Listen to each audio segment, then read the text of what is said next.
Eu sou a Caiane. Eu sou a Lívia. E eu sou a Larissa. E nós somos alunas da ETEC de Montemor. Venham conhecer nosso projeto.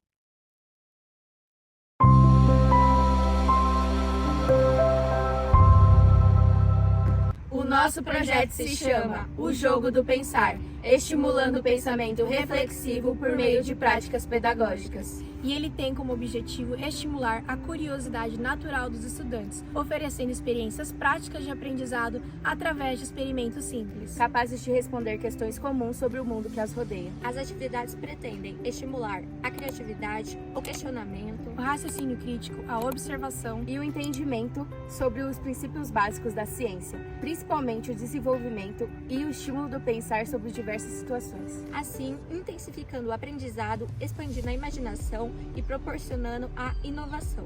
Vem entender com a gente como tudo isso vai ser trabalhado.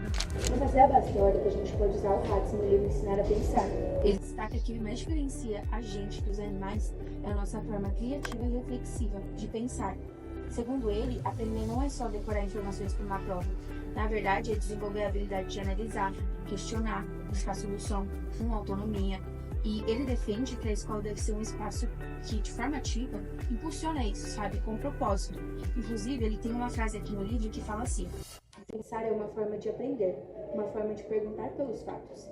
E se o pensamento tem um objetivo, os fatos encontrados serão significativos para esse objetivo. Essa visão mostra que o aprendizado vai muito além disso.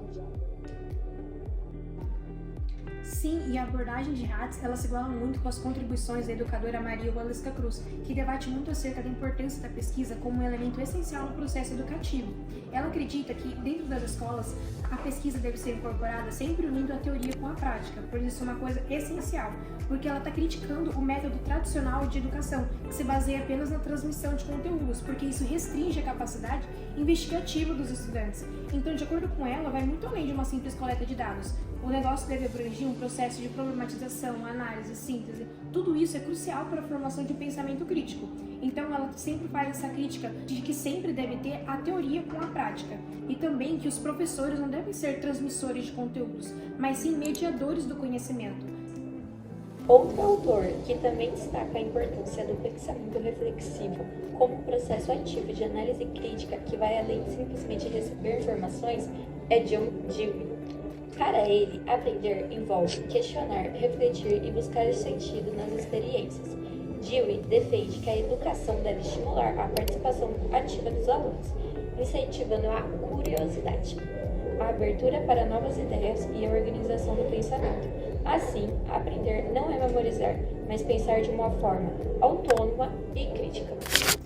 Nessa proposta que desenvolvemos, a gente se inspirou nas ideias de Louis Edward Hatz, que, como dizemos no apoio teórico, defende o papel das escolas em não só transmitir informações, mas criar espaços onde os alunos aprendam a pensar, questionar e agir com autonomia. Por isso, criamos uma jornada investigativa que leva os estudantes a observar, investigar, levantar hipóteses, analisar, avaliar e propor soluções.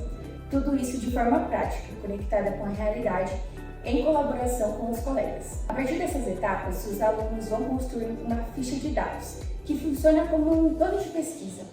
Esse material ajuda a organizar as ideias e registrar as descobertas durante todo o processo, e refletir sobre cada parte.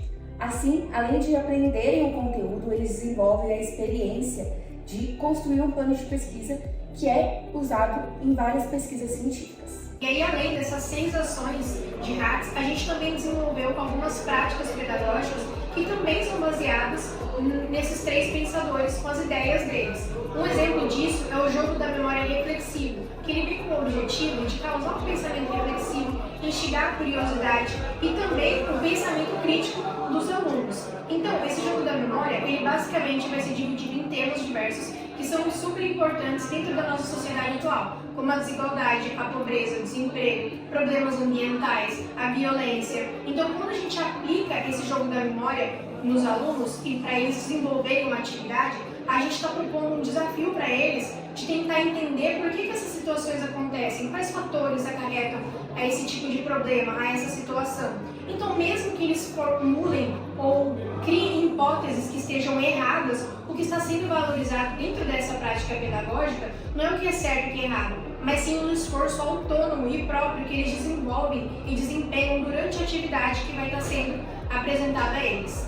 Outra atividade que desenvolvemos é o Eu Sou um Cientista, que tem como objetivo estimular o raciocínio, a criatividade e a observação. A atividade irá abordar problemas sobre temas importantes de diversas áreas do conhecimento.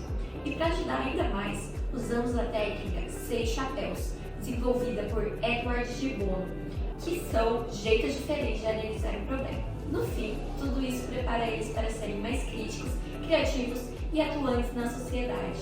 Então, basicamente, são cartas com situações e problemas de diversas áreas do conhecimento. E aí, os alunos têm o objetivo de ilustrar suas ideias dentro de um mapa mental estruturado, falando sobre aquele problema e também trazendo possíveis soluções.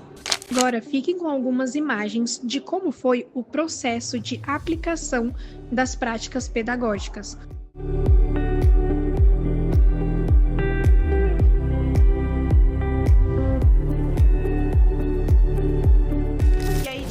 Com as aplicações que foram mostradas anteriormente, a gente vai falar um pouco agora dos resultados que a gente obteve com a aplicação dessas práticas. E falando um pouco já do jogo da memória reflexiva, foi uma das práticas individuais que a gente viu que realmente teve muito interesse e disposição da parte dos alunos em produzir aquilo que estava sendo proposto a eles. Então realmente foi uma prática eficiente nessa parte. E a mesma coisa com o Eu Sou Cientista também, uma prática individual. Eles realmente mostraram o que eles queriam estar ali fazendo, trouxeram até tópicos que a gente nem estava esperando. Então realmente nos impressionou por conta de ser um ensino médio. A gente estava planejando aplicar no ensino fundamental, porque é onde inicialmente a gente queria implementar essas ações, mas mesmo assim teve um engajamento muito bom. Sim, realmente estimulou o pensamento reflexivo e o raciocínio crítico deles. E a gente vê que foi eficiente também por conta de um feedback que a gente recebeu de um professor, onde ele diz que esse tipo de assunto é tão importante ser abordado nessa faixa etária de idade nossa, aqui do ensino médio, mas também seria muito interessante, inclusive, aplicar com adultos para terem uma noção e uma opinião sobre esse tipo de assunto que é recorrente em nossa sociedade. E falando do interesse, a gente fez uma coleta de dados que deu mais ou menos 75%, foi um engajamento alto, entendeu? Então, quer dizer que eles realmente se envolveram no que a gente estava aplicando. Portanto, concluímos que as práticas pedagógicas aplicadas foram muito importantes para valorizar a investigação, pensamento crítico e autonomia dos estudantes, com base em ideias de pensadores como Huxley, John Dewey, Maria Valesca Cruz. Esse projeto mostra que o estudo vai muito além de repassar informações, assim formando cidadãos críticos e responsáveis.